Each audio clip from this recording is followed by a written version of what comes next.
in high definition. CBS 3 Eyewitness News. Tonight, a local man says that his childhood fell apart after he was sexually abused by a scoutmaster. He is the latest to sue the Boy Scouts and accuse the organization of failing to protect children from molesters.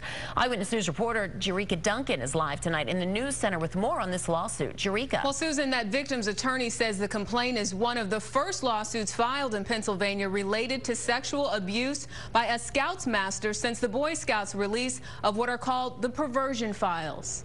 I wish I would have said something sooner. 28-year-old Melvin Novak of Newark, Delaware, has finally decided to speak publicly about the sexual abuse he suffered as a Boy Scout at the hands of one of his troop leaders. I mean, he wasn't just a scoutmaster, he was a friend of the family. But Novak's father says he had no idea his son was being abused from 14 to 15 by a man named Vance Hine.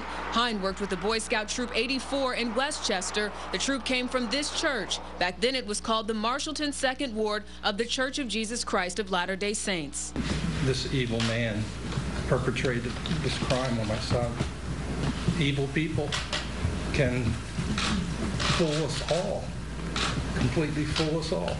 In 1999, Hine was convicted of molesting Novak and was sentenced to 15 years probation. But this past August, Hine was sentenced to 15 to 30 years in prison for violating probation. Authorities found child pornography on his computer. They hired Vance Hine without any background check, without any check into his past. Novak's attorney, Stewart Eisenberg, filed a lawsuit Wednesday in the Philadelphia Court of Common Pleas against the Boy Scouts and the church. This lawsuit comes months after the Oregon Supreme Court released what they called perversion files, more than 1,200 names of alleged sexual abusers who were expelled from the Boy Scouts between 1965 and 1985. Hine was not on that list.